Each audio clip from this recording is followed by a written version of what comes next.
Hey everyone, TJ Larkin here with the Local Media HQ show, and I'm stoked to have Jacob Espinoza on again. He is one of the best in the local media space.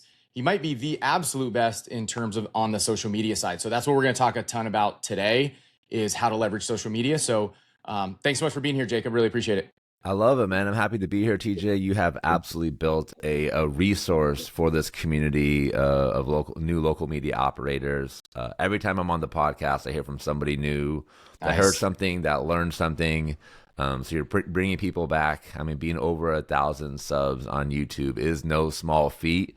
So hopefully you're giving yourself credit for the hard work you're putting into this. This is it's a great platform you've created, man. It's not easy, Thanks, I know. Man. So good work. I appreciate it. Yeah, and I hope everybody who's listening and loves this stuff, feel free to reach out to me. I know even Jacob. We'll talk about how you can reach out to him in a second.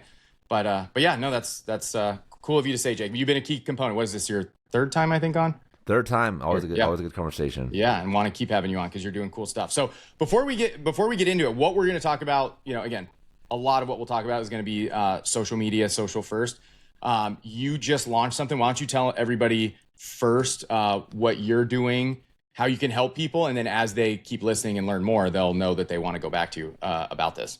I love it. Yeah, so I've been doing coaching, and I focus specifically on doing local media with a social first approach. I feel like social media is just the biggest opportunity for local news, community news. So I've been doing coaching, had a lot of success with people who are able to quickly monetize, grow a channel, establish themselves as a leader in the community and a go-to source of information. And so I'm taking what I've learned through the coaching and have kind of packaged it up in a product that will be available to people in the community. So we'll have weekly calls, which are a chance to brainstorm, share ideas. We'll do some kind of tutorial walkthroughs as well. But then we also have a series of content that will help people understand the pillars that work, how to monetize, how to recruit help, and find videographers, editors that can help you do some of this work so you're not, staying a one-man team if you're not wanting to. Nice. So, what's it called or how does it work? Everyone, just the basics if they want to go find it and get involved. Yes, the local social club. It's a school community, so we're hosting it on school. It's a platform that I think is the best right now in class, just as far as what they offer in a community and just everything you need, from hosting calls to having a place for your kind of tutorial walkthroughs and educational components, but also having a solid platform for the group chat as well, which is always an important part of a community. And we have a great group already signed up. We launched, Friday. What is it? Tuesday. We have had 15 people already signed up. Nice. We have people that have been doing it, have 60,000 plus followers, and we have people who are wanting to get started but haven't even created their Instagram account yet for their local channel. So it's fun seeing some of the conversations already happen. Yeah. I mean, this seems like a no-brainer in terms of like not only getting direct help in terms of from you on the calls and the material, but then also, connecting with other people doing it and getting ideas and feedback live. Like, hey, I just did this. It worked for me. I mean, that's incredibly valuable for someone wanting to go deep on this. I mean, it's a no-brainer. Absolutely. Yeah. Well, okay. Give everyone everybody should go back and listen, I think, to your last one. I don't know when it was, probably 3-4 months ago. But let's just give everyone a quick overview again of what you're doing, specifically in Oregon, and how you see the big play here. Just the really high level first. Yeah, so I started about 1.5 years ago a page called What's Happening Salem on Instagram. We have the Instagram page, we have the newsletter, and there's a podcast as well. And the Instagram is what we have really found has been the most impactful component. Our city has 180,000 people. We have 41,000 now followers on Instagram, about 10,000 newsletter subscribers. But the Instagram has been especially impactful because it is that instant social proof. People can see how many people are following. They can see how many people are engaging with the page. They can also see who is. So if you're a business and you see your friends are following, you can see that. You can see who you can get in touch with by working, with us as a partner locally. And there are so many news deserts right now in America. I was reading an article recently. There's 200 counties that don't have a local news source, don't have a newspaper, don't have anything. And currently, anybody with a cell phone can kind of become that go-to source of information and at least make side hustle money, if not eventually find a way to transition that into a full-time opportunity. If you're a local business owner, you're a real estate agent, like everybody should be doing this in their community. There's so much room currently, but the window is certainly closing. Yeah. Well, I want to get into that about the window closing, but so what? Let's say high level. Do you think about this as kind of a version of replace? Well, tell everyone how like people still care about their local area. Like the reason local media is dying is not because people don't care about the local area. It's because of the business model, right? And the way they give the information, right? Whether it's linear TV or newspapers to your door, like those are the issue. It's not the concept itself, right? How do you think about that? Yeah, people absolutely still want to be informed of what's happening in their community, and that's one of the reasons this works so well. But it's just how we're consuming information is so different. If you talk to most people in Gen Z, they have never subscribed to a newspaper. They've probably never even lived in a house that had a newspaper delivered regularly. So they're just not even familiar with this concept. They're used to going online, finding information, and now they're online on TikTok and Instagram, learning there. They're not going to a website to find an article. They're not clicking on a link on Facebook to read more about a headline. They want the information presented to them on Instagram and by someone who they feel they have a relationship with. One of the big advantages creators have that are new to the space is you're coming into it neutral. Like people don't know if they don't trust you or if they do trust you, they're going to learn. But institutions and legacy news, there is this like there's this instant distrust that comes with that. So they're starting at negative and have to kind of work their way up to build trust while you're starting neutral. And they don't have any advantages. Like you used to have a printing press and all this crazy technology to do news wide scale. Now you literally just need your phone and your time showing up consistently and sharing a message. The opportunity we have right now to build a brand on social media will never be available again. Like this is like a once in a lifetime opportunity to build something great by simply taking out your phone, consistently recording and providing value to your audience. And it's true in every niche, but right now the local news is the easiest because there's far less competition than there is if you're trying to be a leadership consultant or a personal trainer. Like there's so many people playing in that space. But if you look in your community, there might be like 2 or 3 others. And most of them aren't doing it well. That's right. Even the people doing it aren't doing it that well usually. Yes. Dude, that's so true. So what type of, maybe just quick overview on like, what is a typical type of content? Or maybe what are the 3, 4, 5 types of content that you think are working the best right now or how people should think about it? Yeah, so there's 4 pillars that I feel like do well across the board. There's the B-roll highlights. So you just go to a place, you shoot some video, you cut all the video clips into 1 to 1.5 seconds, and you put a compilation of 21 seconds worth of interesting shots, and then you do a voiceover talking about here's why this is a great place for you to visit. Then you also have green screen announcements or news. So you might see a news article that's picking up a lot of conversation on Facebook or Reddit, or you hear about a building that's a new business that's opening up, any sort of like news announcement, doing a green screen and just talking about what's happening. Those do well. Also clipping city council meetings or county commissioner meetings, which is, there's really simple processes using AI in the transcripts, and they can kind of like guide you into what portion of the meeting is going to be most valuable for the audience, because sometimes city council meetings can be 4 to 5 hours long, and most of us don't want to sit through that entire meeting, which is why nobody watches it. So you can find the pieces that are most important and get help with summaries, but then also memes and just having fun with it, making people laugh. And I think the memes are a great way to show people that you really understand the city and the community and what frustrates them, what makes them laugh. And those do well also. Okay.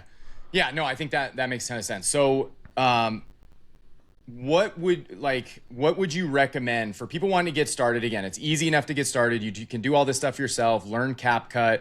Like it's not rocket science, right? It's going to take a little effort, but this isn't that big of a deal. What would you, if somebody was wanting to start this right now, like how many videos should they be making a day, a week? How should they vary? Like how much does it matter to do all of those pillars, or could you just do one? Like how would you advise somebody on that? I think on social media, you need to be testing a lot. So if you just stick with one lane, you can do well just doing one type. Like there's a guy in Bend, I think the page is What's Happening Central Oregon, and his are entirely green screen news. So it's like, hey, this is happening, and he does a video of himself talking about it. And he's been doing them for a while, and I think he has a good audience, and people go to him for information. So you can definitely like just do one well. There's another page in Bend actually that Bend, Oregon, that primarily does just to-do lists. So I probably would add that as the fifth pillar, but just like a list of things to do this weekend. Event calendar, but on Instagram. So it's just like text, a reel. There's usually like a video of the city in the background that's playing. He kind of mixes in some memes as well. So you can grow just doing one of these things consistently, but I feel like to build it to its potential and get the most amount of attention, mixing up the different pillars is really where it's at. And you can do it with an hour a day. I think part of it is just starting filming the places you're already going and getting out of your comfort zone and just taking out your camera and getting a few shots. The green screen videos take a little bit longer at first, but once you understand it, you can get those done in like 15 minutes often. So, I mean, I think even starting out with an hour a day, maybe you get one post and it becomes two posts, but you're showing up consistently and people learn that they can trust you as a presence. Yeah. Yeah. So you would definitely say consistency would be a key component to this, like even via algorithm side too. Say that one more time. Well, like how much? So consistency is probably good just in general for what people want to see, but does that have an impact probably on the algorithm as well? Like you're more likely to be seen if you're consistent. Absolutely. I think it definitely teaches the algorithm that this person's showing up. They want to be part of this platform. And I do feel like there's a component of the algorithm that will reward you for that. But also it's just more shots at the goal. And so you're more likely to have a couple posts go off because you're doing more, you're creating more. So you're getting better at it through that process also. So there is probably the algorithm component, but there also is when you're doing things often, you get better at that thing. And that's the whole thing with the algorithm, right? The pro and the con. The con is sometimes you do something great and only 20 people, 50 people see it. And sometimes you do something kind of half-ass and it blows up, which does not happen in newsletters either way, right? Newsletters are consistent, which is good in its own way, but it's bad because you can't all of a sudden get 1 million views on your newsletter. Yeah, and I think that's why I really feel like starting on social media makes sense for most people, because growing a newsletter, there's generally like a financial investment that's associated in running ads, and there's lots of ways to grow it, but I think the most common is like Facebook ads and investing there. With social media, you can start with $0 in your pocket, just a cell phone, and get going and build an audience and find sponsors to monetize, where then you can use that money to invest in other ways. Is why I think it's just like such low hanging fruit for people that a lot of people aren't taking advantage of. I think you're actually right. Unless, if you've got some money, I think it makes sense to start with both, do the newsletter at the same time. But if you don't have money, if you're wanting to get involved, like obviously this is the play. Like I think you're spot on. And then know that you build the newsletter once you've had some success. I think that makes a ton of sense. Let's get into monetization, especially of Instagram. So I think you're saying you've had a lot of success, like with monetizing it. Give us an overview of why this is good for monetization, how it works, all angles of that.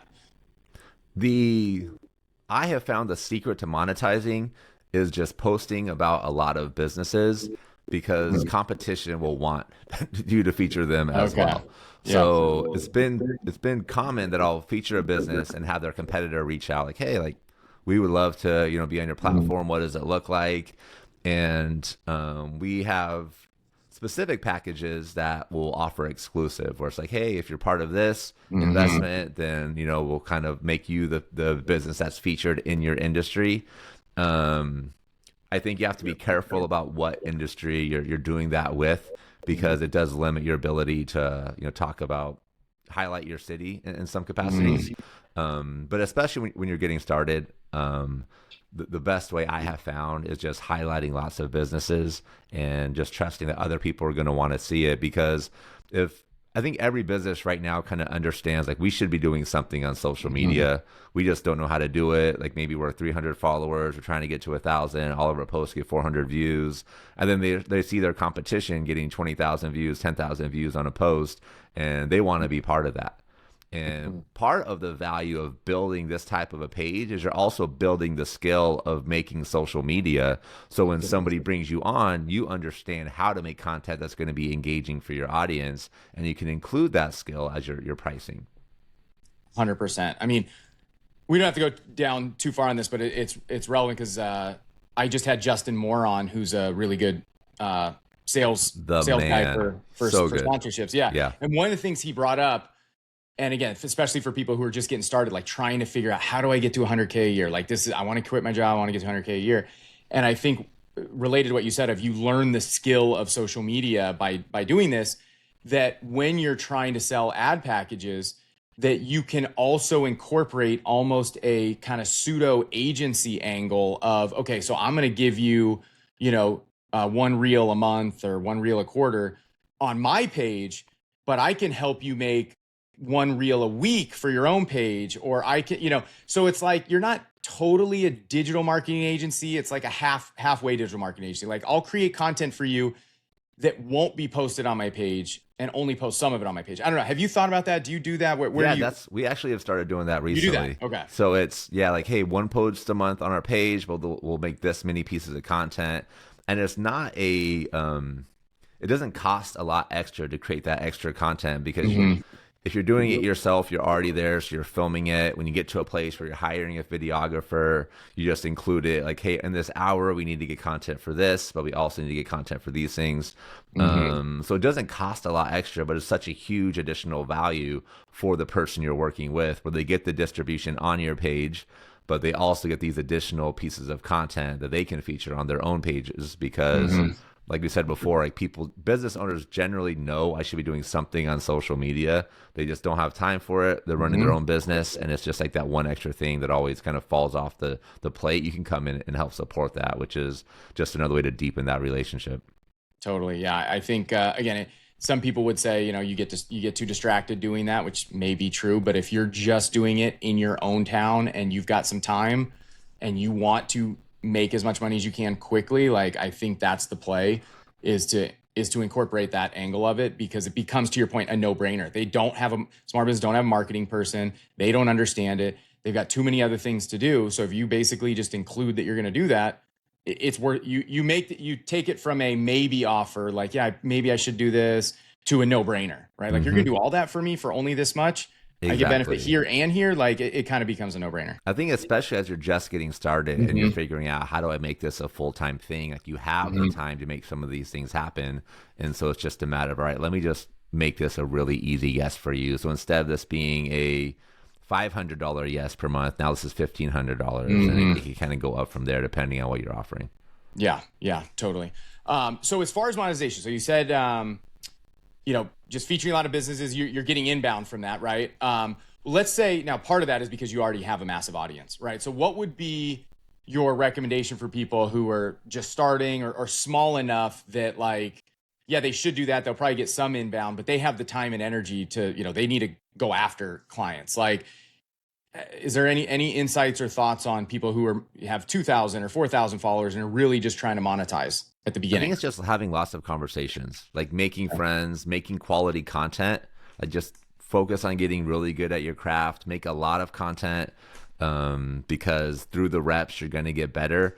If you're in a place where you have a lot of time and you're trying to figure out how do I make money, like instead of one post a day, do 3 posts a day, right? You're going to reach that many more people. You're going to get better 3 times as fast as if you're just doing 1 post a day.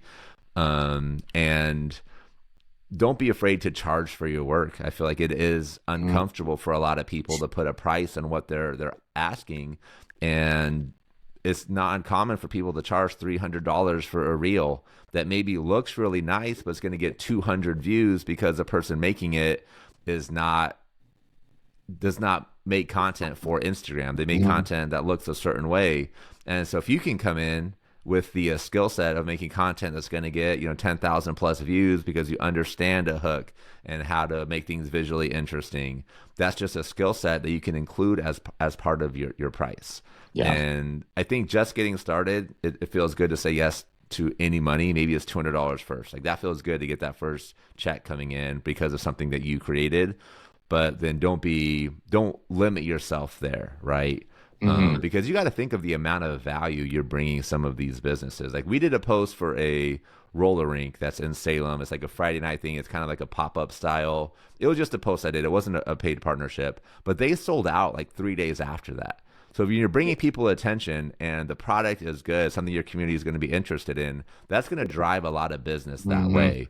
And so don't feel bad about charging for bringing that value, because a $500 investment for a lot of businesses is nothing compared to their marketing budget. And you might start with a $500 package, but don't be afraid of also bringing like an easy yes at $1,500 as well. Like, really think about, how do I make this feel really good for everybody involved?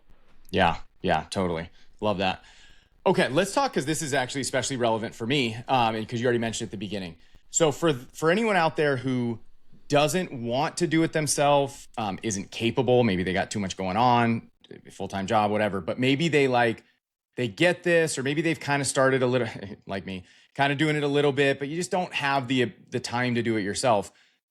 You mentioned like getting help, right? So I'm curious how you think about the different angles of help here, whether it's, number one, an angle of what if you brought somebody on to be the creator? Like, if you don't want to be the face, could you bring somebody on? Again, I know some people doing that and doing that successfully. Yeah. And then what about help on the, the back end side, whether it's the editing, whether it's, well, I guess that's the other main thing. So yeah, tell me what you think about like people getting help, why, how, where they would find those people. Yeah. I would say the hour investment somebody makes, even if you feel like you don't have time to do this, is going to be worth that investment.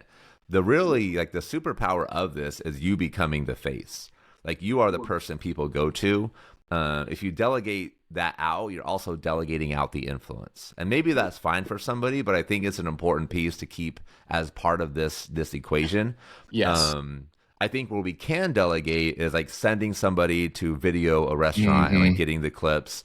And what I generally do is, if I'm paying somebody an hour, I will figure out, okay, how do we get at least 2 videos out of this hour? So if you're doing a restaurant, that's probably going to take 15, 20 minutes. Let's just make sure we do another restaurant that's like right next door. So I have 2 pieces of content for the hour. What I've learned is it's more efficient to piece it out. So instead of having a videographer also do the editing, I'll have a videographer that likes to do videos but doesn't really like editing, just do the videos. And then I have somebody else that does the editing, because that's what they enjoy. Working with videographers, I found it's much more expensive to do it per project, which is fine. I'm happy anybody making a living, but I would rather let somebody do this thing that they like, and let me find somebody else to do the other part that they like, and I feel like it's a better quality product as well. And then a lot of the videos can be done in green screen, so it's literally going to take you 15, 20 minutes to put it together once you learn how to do it, and you're not like trying to figure out what all the buttons do. Maybe it starts at an hour, but then like once you learn, it literally will take 15 minutes to make something happen. Okay. So yeah, that is one of the interesting points. So when you get like an advertiser who wants to give you money for a reel, you have somebody in Salem who you will pay whatever, $30, $50. Hey, go just film a bunch of stuff at the restaurant and send it to me. And then sounds like you probably have somebody maybe in the Philippines or somewhere who's just a really good editor, and they'll edit it. And then not in the Philippines, but I have a service that I use where it's like a certain amount of reels per month, and then something like that. There's lots of great options out there. Yeah. But so the idea is like, just thinking on the business side, it's like, okay, I don't, if you want to say what you pay somebody to go film it, let's say $50, and let's say on average, if you break down that reel cost, it's 20. So it cost you 70, but you're charging a business 400, whatever. So you're taking the difference essentially, and you're not having to do a ton of work. Although, are you doing a voiceover or green screen on top of those usually? It depends on the video. It does. Yeah. Sometimes it'll literally just be the video and then the person editing it. Sometimes I will add a voiceover if I feel like what we got isn't enough to make it interesting and engaging. But yeah, I mean, I charge between 5 and 750 for a video Okay. currently, and like that's probably less than what I should just You with should. the Yeah. following that we've built. Yeah. But I want it to feel good for the business community as well, so I kind of keep Mhm. that in mind.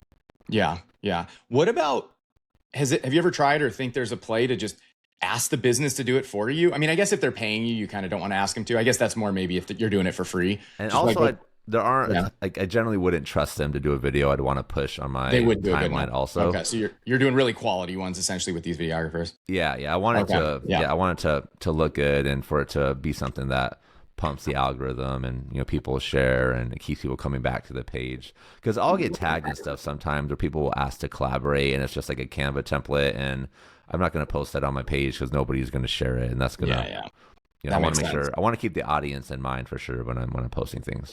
Yeah, yeah, very interesting. Okay, hey, let's talk about one thing that I think I made a video about this a couple weeks ago. I don't know if this is a great idea or not, so feel free to shoot it down. But a bunch of people tried the cash drop thing, right? Which kind of worked somewhat. I don't know how many people are still doing it, but like even the cash drop's not exactly what I'm thinking. But thinking of that more at the high level, like why does a cash drop work? Is well, people want money. I guess that's not the same Yeah, point.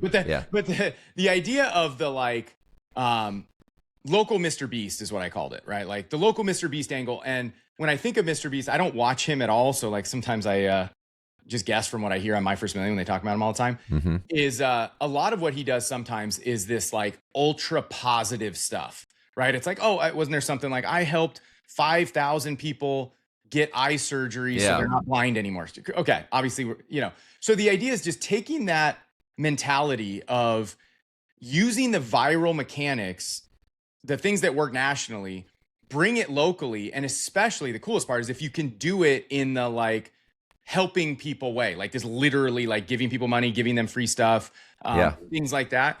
One person, just to bring it up, I think I talked about in one of my episodes, is Cole Simpson is kind of doing, he's not really targeting it locally as much as I think he should, but it's working anyway. He's growing like crazy as a roofer in South Carolina, doing stuff like this.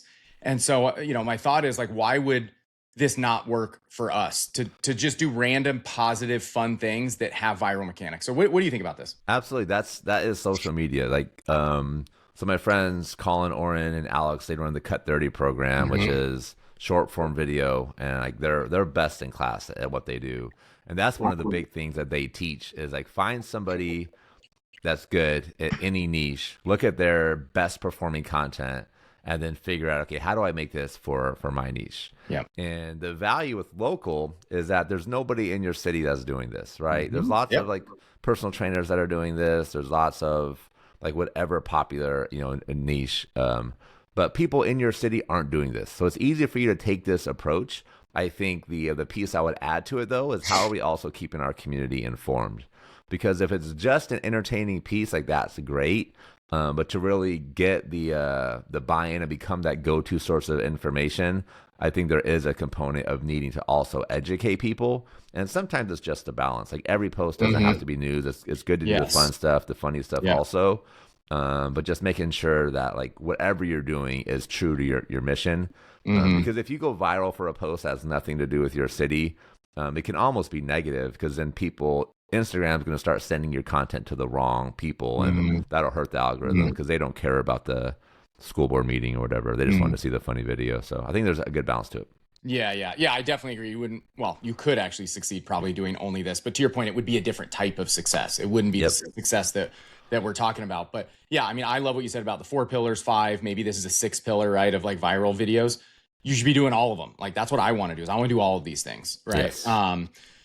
So yeah, no, I mean, I would love to see some people doing this and see some great examples that we can use. I mean, I wish I had time to do it because I would love to. I think Cole is probably the best example. His is working even long form on YouTube, which is crazy. But I think it would work even better and get him business as a roofer in South Carolina if he was doing this kind of giving people free money, giving them free roofs. I think would crush. If I'm going to use a roofer, if I live in his area and I need a new roof, I mean, why would you not go to him if he's the awesome guy creating great content about helping the community? Of course you're going to go to him. Exactly. Yes. So People yeah, like it's know, like, and trust you, right? that's Like right. you That's get that exactly when you right. do this consistently and you're showing up and being positive, right? I think that's a big part of the Yeah, brand of what's happening in Salem. We totally. are trying to highlight the positive things happening in the community, the people that are Mhm. working hard, being gracious in comments, can help with that as well. Because people want to get information from people who they can interact with at this point. Like that's a lot of why this works and how I think a lot of what legacy media does is they kind of police the comments and they're like blocking comments Mhm. that kind of cross lines or don't align with what they're trying to do. And I think there's value to that. But also right now people just want to have conversations and watch content from people that they know that they can chat with or respond to their DM or reply to a comment. Like that sort of stuff goes a long ways, especially I think in a local page. Yeah, yeah, absolutely. I also think what you just said is super important. Again, it's very important. I mean, I will tell everybody who's watching this, you need to look into what's happening with AI right now. Like just in the last 30 days, this is the beginning of 2026. You're hearing this, like what Claude Code is doing, is things are happening. If you're not paying attention, are happening at least 10x faster than you think, maybe more. And so the question is, okay, where are you going to be with whatever you're doing in 6 months, 12 months, especially 2 years plus, when AI is able to do so many things? And so, especially on the newsletter side, right? So this comes back to, okay, why is what you're talking about such a smart play, and why I think people should be doing it is when AI is so freaking good at, whether in this case like newsletters or creating articles on websites, it may even get good enough to fake people. I mean, it practically is already, but people, will know that you're a real person. Like you'll always be able to be that real person, like you said, commenting, hosting events, being in person, filming things. Like the AI will not be able to fake that. And so this is essentially, I would actually put it as not just AI proof, but it's AI positive, right? Even though you're not using it really, maybe helping edit, but like you're not using it, but AI will benefit you. How do you think about that? I think you're exactly right.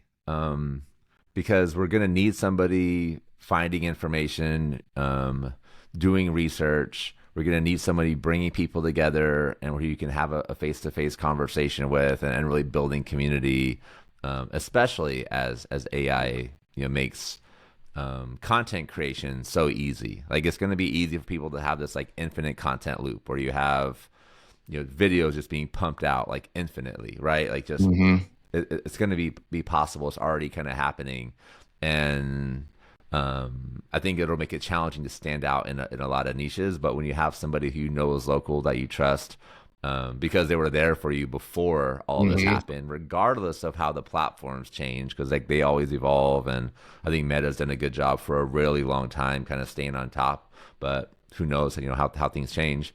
It definitely I feel like gives you an advantage, just having that brand.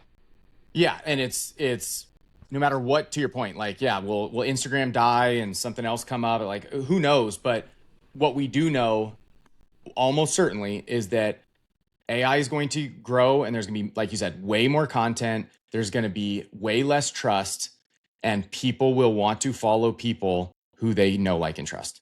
Right. So you just adapt with whatever changes. If there's a new platform, you move to it, but it's likely going to help you a ton if people know, like, and trust you, when there's going to be so much out there that you just don't know if it's real or not. Right. And that's another angle on the Instagram side of being a curator, right? Which is, hey, there's going to be, like, right now, maybe there's not a lot of information about your local area. I mean, some of the stuff I'm building is to help solve that problem, right? To like find the information and create tons of content about it. Well, what if we get to a point where there went from not enough to too much?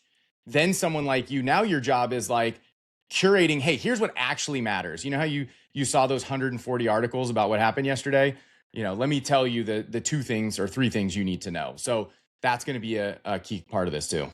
Yes, yes. No, that's 100% it. That Yeah. is 100% it. Yeah. Yeah. Um, cool. Well, tell me, what have I not asked you so far? Like, what do you think people need to know about the social side of local that we haven't gone over? Because I'm like all on board with what you're saying. Um, and I want to go all in on this, especially with I'm doing it right now in one of my brands where I live with help. But I want to do it in all of them, which we can get into that in a minute. But Yeah. What have I not asked you that you think we should talk about? I think where I'm excited is to get to a place where I'm helping like cities launch these in their communities where they realize like, hey, we're just uninformed. Nobody reads the newspaper. We post things on our website. We have an Instagram page, but like it doesn't get a ton of traction. We're not super consistent with it. Like, let me help you get this started in your community because you need people who know what's happening. You need people, and the other great thing about Instagram is like you're bringing people from outside the community and helping them see the value of what's in your city. And that's a big deal. Like I've done posts and somebody will tell me like, man, somebody drove 3 hours to visit our restaurant because they saw your post on Instagram. And if you can have that, it's just a huge advantage. And so to be able to work with cities, be able to work with Chamber of Commerce's is kind of where I'm seeing this headed right now. Because they already have the infrastructure. They just need to understand the content creation game and how information sharing is just so much different, especially with Gen Z and the millennial audience. Right now, they like 70% of Gen Z gets their information on social media, like TikTok or Instagram. They don't read newspapers. They're not waiting for a newspaper to like figure it out. Like they're just there finding their information, and you can fight against it or you can take advantage of it and just accept it for what it is. But also local business owners, like become the person in your community that runs this sort of a page is a tremendous unfair advantage, because when you have the biggest Instagram page in town, like people will take a meeting with you. They want to learn more about you. They want to understand how they can support, how they can get involved. Especially when you're coming from an angle of support and like general, wanting to see your community win. 100%. I mean, that's why my big push on other than software, the big push that I'm doing is helping business owners do what you're saying, to become this person, this brand, really the brand in their community, because they can leverage it in multiple ways, right? Where a random entrepreneur, the only way you're going to leverage it is trying to sell ads or building network, which is still good too. It's just harder. Where if you already have the infrastructure and you're making money, and you can launch a newsletter and pay $1,000 for ads, and you can boost posts, and you already have probably some relationships. I think it makes a ton of sense for the right local business owner to do this, which is my push. But Love it. Yeah, anybody can do it. What do you have any advice on? So one person, hopefully he's going to come on soon. I know he found a creator in his area to become the face of the brand and is crushing it over in Scotland, I believe. Yes, Nashi is a creator, right? Yeah. Nashi, yeah. Now he seems like a character in like the best way, right? And it's the odds of you finding that type of person are probably slim. But specifically for, let's say, my angle, right? Me personally, like I have more brands in places that I don't live, and some of my partners, they don't want to do it because they're business people who don't want to do it. Do you have any thoughts or advice on like finding somebody who wants to? Again, to your point though, I want to be clear. There is a trade-off, like you said, of if you get to be the guy, if you're putting yourself out there, you will get more value in terms of being that guy in town, right? Like that is the best play. But there are just a lot of people who they're shy, they're busy, they don't care that they're losing out on that. And so they don't want to do it. So as far as finding somebody to do it, do you have any thoughts? Is this something you've done at all or worked with anybody on? Any advice here? I think my best advice is when looking for someone is use the channels you've created. So if you have a social media page, post in the stories like, hey, I'm looking for someone to do this. If you're interested, shoot me a DM. You'll probably get 10 people that are interested, 4 people you want to interview, then 2 people show up for the interview, and then you hire the best one. And I feel like that's the best play, is like find people who are already engaged and understand the mission, because they generally would want to be a part of it. When I've asked for help in the past and I'll find someone good, a lot of times like, hey, I'll do this for free. Like I pay them because I want to pay people for work, but people just want to be part of the mission. And that's one of the values of building a channel like this, is you can find people to support, and it's easy to find help when you need it. Well, yeah, I mean, that's a key component of building, local media like this. I mean, there are so many philanthropic, organizations that fund this kind of stuff. Now, I don't know that any of us doing exactly what we're doing have had a ton of success with that. I think, unfortunately, there's a lot of, I don't know if it's politics or connections that you need maybe to like get in those worlds, but like it exists. And the reason it exists is because it is such a net good for community to do this, right? So, you know, not to say being a roofer or an HVAC person or an insurance agent aren't like valuable. Of course, they are in their own way, but this is Yeah. like a different version of like so directly giving value to your community. And this is why I've gone all in on it, right? It's just like at a base, like, coming from the insurance angle where maybe a lot of people don't Hmm. realize the value of insurance, having people truly thank you out of the blue for what you're doing, like that doesn't happen for insurance people or roofers or people who just like, you give me money and I give you a service or a thing. Like this is different. My wife just told me yesterday, like, I don't know, she was talking to somebody and they're like, so many people told me I need to be in the scoop or I need to talk to you guys. Like she didn't even think they would know who we were. And the lady was like, I've, heard about you so many times, and it's That's just like, it's a awesome. weird feeling, Yep. it's great. Yep, it absolutely is. I mean, it doesn't take long for you to become like that person in your community, Mm-hmm. which is a lot of fun when you're putting positive energy back. Like you generally will get positive energy when you're putting positive energy out. You'll generally Yeah. get positive energy in return. Mm-hmm. But it also doesn't take as long as people think. And when Yeah. I launched the page, I had businesses that would reach out to me as like, we've been like, or somebody that took over a marketing position and they're like, hey, I've been looking for like this type of a page in Salem and it just didn't exist. So like, I want to find a way to work with you because Mm-hmm. this is exactly like what we're trying to do. And it's been a blessing for sure. Yeah. Yeah. Totally. Love it. What about, so one thing I want to talk about is from people who are doing this. Maybe this is a good two-parter. Number one is for anyone who's already doing it. I think we've talked about like, especially, so the one that's the most common that I have seen is realtors. They are starting to grasp this concept of like, stop talking about houses for sale and talk about valuable things in your community. And then Mm-hmm. again, it's the Trojan horse. I love the concept of what one of the things we do is, especially on the business side, is the Trojan horse, right? It's like, stop asking for value without giving any first. Like, give value first, right? And then you can get the value later. But I found this guy actually in one of the areas that I'm in. He's doing a really good job. Even his green screen is good. Like, he doesn't like, the video doesn't cut out his face. It like perfectly has his face in the corner. I need to learn how to do that. Um, but he does it in his own name, right? It's like the Instagram page is Joe Smith or whatever his name is. Yep. And that's all he has, right? It's just Instagram. So while I totally agree with you that Instagram can be the best place to start, my general philosophy is that it's better to build a brand as opposed to just doing this in your name. And I'm curious how you see that. I think so. I think that would be my recommendation for somebody is like have an umbrella this all fits under. Yep. Because that allows it to be bigger than you. Mm-hmm. But I think also probably what's more important than that is just the quality of the content. And I think if the quality of the content's there and it's consistent, the name probably doesn't matter as much. But if I had to pick one or the other, I'd probably say Yeah. pick a bigger umbrella than your name. Yeah, I think that's to your point. Yeah, it worked. I mean, he seemed to be getting a lot of followers. I've heard of this. This is kind of like, kind of goes around in the realtor space of the people who end up building these massive followings. And like, this is the kind of stuff they're doing and they just do it in their name. But to your point, it may work well on Instagram, but if you want to go bigger, you're basically limited, I think, where when you have a brand, you can go bigger, not just in terms of, now you can have a newsletter, you can have host, events, you can have a podcast, you can do all these kinds of things. But it even allows you to, in theory, if you got successful enough, to have multiple creators, right? And I think that is where the big vision is, right? Is like, you get to a point where you're crushing it so much, like, why would you not have another local person as a creator on your brand, or two or three? Like, I think that makes a ton of sense if you're able to get to that point. And you can't really do that if it's you. Exactly. Yeah. Exactly. Yep. Yeah. Okay.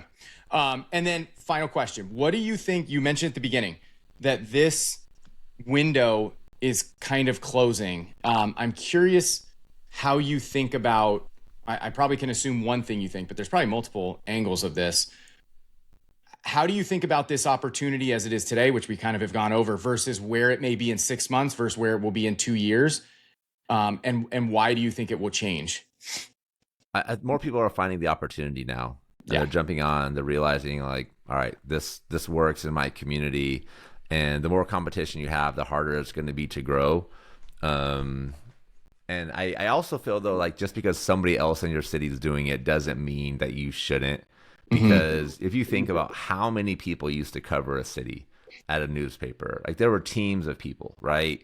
And so having 4 people with Instagram pages in addition to like a local newspaper, there's probably a lot of opportunity for stories to be shared.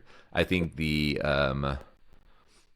challenge is I can't just do what this person next to me is doing. If we're reporting on all the same stuff and that person kind of has momentum already, it's going to be a little more challenging for me to grow. I have to figure out, okay, what's my lane going to be?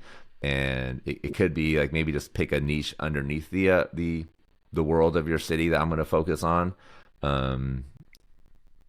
Or I'm just going to do it better and be more consistent. There's like that component of it as well. But just figuring, okay, how am I going to differentiate what I do compared to this person? And I feel like in our school community, like, we're teaching people to do it in ways that I'm not seeing anybody else do it. We have people that we know pretty well that are doing an awesome job of just kind of covering a lot of different bases.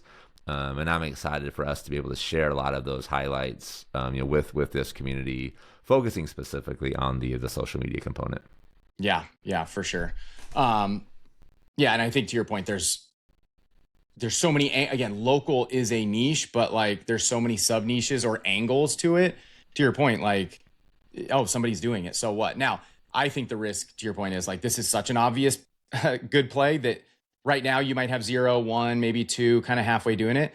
A year from now, there might be 9 in your community, and 4 of them are doing it really well. Yep. Right. And that's why I think building that and being that person and being that known brand now is so important. And I was saying this a year ago, and I think we're proving it out. Like, you're seeing it more and more. And it's only going to continue, especially for the reasons we mentioned with AI, people being laid off, people knowing that attention is the new oil, right? Or attention is the new gold, right? And this is such a good way to do it. And I think the another piece that won't be like the first thing we go through in the community, but is really teaching creators how to operate like journalists, like how to do records requests, questions to ask, how to ask open-ended questions. Like, I think some of those sort of skills will be fun to play with in the creator space, because I don't know if it's everyone's background that's stepping into this. I think most of us are just really focused on like making the piece of content, and sometimes that requires us piggybacking off of somebody else's reporting, which is just where we're at right now. But I think if we think of people that take that next step, there'll be people that are actually have the time and capacity, because they're monetizing, to do a lot of that individual reporting as well. And that'll be another way for people to stand out. Yeah, totally. I think that's definitely you don't need to start there, but you want to slowly get there over time. Yep. Jacob, this has been awesome as usual, man. You're the leader in this space. I think anybody who wants to do this, like, this is such a no-brainer offer from Jacob to get in his world. And not even, again, the best part is not just him. It's now these other people doing it.